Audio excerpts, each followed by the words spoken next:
গল্পের শুরুতে আমরা হ্যাজেল নামে একটি মেয়েকে দেখতে পাই যে খুবই আনলাকি ছিল। হ্যাজেল কোনো কাজ ঠিকমতো করতে পারতো না। পরের দিন সকালে হ্যাজেল একটি দোকানে পৌঁছায়। আসলে হ্যাজেল এই দোকানে চাকরি করত। সে আনলাকি হওয়ার কারণে দোকানের সবকিছু গুছাতে গিয়ে পুরো দোকান এলোমেলো করে ফেলে। সন্ধ্যায় হ্যাজেল মন খারাপ করে রাস্তায় একটি বিড়ালের পাশে বসে কথা বলতেছিল, কিন্তু হঠাৎ বিড়ালটা সেখান থেকে দৌড় দিয়ে চলে যায়। তখন হ্যাজেল সেখানে একটি কয়েন দেখতে পায় আর সেটিকে তার পকেটে তুলে নেয়। পরের দিন সকালে হ্যাজেল ঘুম থেকে উঠে দেখতে পায় তার সব কাজগুলি ঠিক মতো হচ্ছে। এরপরে হ্যাজেল তার কাজে যায় আর সেখানে তার সময় খুবই ভালো কাটতে শুরু করে। হ্যাজেলের সব কাজ আজ ঠিক মতো হচ্ছিল। এটা দেখে দোকানের মালিক খুবই অবাক হয়ে যায়। তারপর হ্যাজেল বুঝতে পারে সে যে কয়েনটি পেয়েছে সেটি একটি লাকি কয়েন, কিন্তু কোনো একটি কারণে সেই কয়েনটি বাথরুমে পড়ে যায়। সন্ধ্যায় হ্যাজেল বাড়ি ফেরার পথে আবারও সেই বিড়ালটাকে দেখতে পায়। বিড়ালটা তার জাদুর সাহায্যে রাস্তায় একটি গর্ত তৈরি করে সেই গর্তে ঢুকে যায়। হ্যাজেলও লাকি কয়েন নেওয়ার জন্য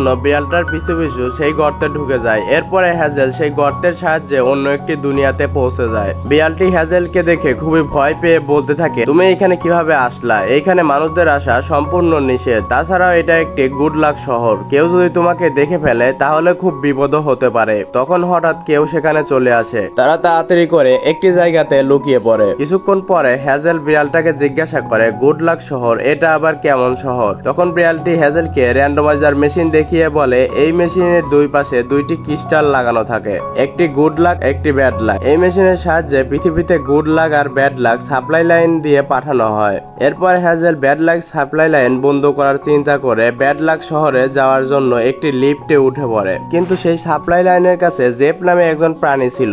জেপ ব্যাড লাক শহরের প্রধান ছিল আর সে এই সব কিছু দেখাশোনা করত।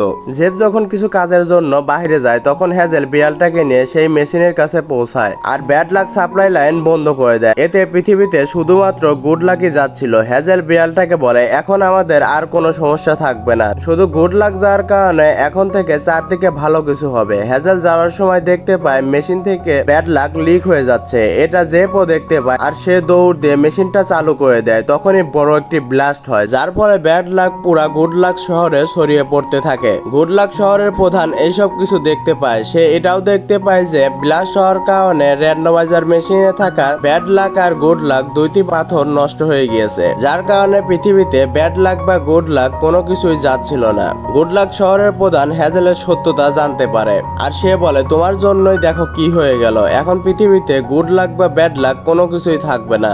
শহরের প্রধান হ্যাজেলকে অনেক বকাবকি করে সেখান থেকে চলে যায়। এরপরে বিড়ালটা হ্যাজেলকে বলে, র্যান্ডমাইজার মেশিন চালু করা হলে পৃথিবীতে আবারও গুড লাক আর ব্যাড লাক যাওয়া শুরু করবে, কিন্তু মেশিনটা চালু করতে গুড লাক আর ব্যাড লাক ক্রিস্টাল লাগবে। তখন হ্যাজেল বিড়ালটাকে বলে, আমি ব্যাড লাক শহরের একটি জায়গায় গুড লাক ক্রিস্টাল দেখেছি। এরপর তারা ব্যাড লাক শহরে চলে যায় ক্রিস্টাল আনার জন্য। ব্যাড লাক শহরের মনস্টারকে বুঝিয়ে তারা ব্যাড লাক আর গুড লাক ক্রিস্টাল নিয়ে গুড লাক শহরের প্রধান বেপের কাছে যায়। সেখানে ব্যাড লাক শহরের প্রধানও এসেছিল। তখন বেপ তার মুখের আগুনের সাহায্যে ছোট ছোট ক্রিস্টাল পাথরে পরিণত করে। তারপরে বেপ আর হ্যাজেল মিলে র্যান্ডমাইজার মেশিনে গুড লাক এবং ব্যাড লাক পাথর বসিয়ে দেয়। র্যান্ডমাইজার মেশিনটি আবার ঠিকঠাক চলতে শুরু করে দেয়। এতে গুড লাক শহর আগের অবস্থায় ফিরে যায়। গুড লাক শহরের সবকিছু ঠিক হয়ে যায়। এখন পৃথিবীতে গুড লাক এবং ব্যাড লাক দুইটাই যেতে থাকে। এরপরে 1 বছর পরের সিন দেখানো হয়, যেখানে হ্যাজেল পৃথিবীতে তার ব্যাড লাককে মেনে নিয়েছিল আর সিনেমাটা এখানে শেষ হয়ে যায়। সিনেমাটার সাথে আসলে বাস্তবের কোনো মিল নেই। যাই হোক, সবার সুস্থতা কামনা করে আজ এখানেই বিদায় নিচ্ছি। আল্লাহ হাফেজ।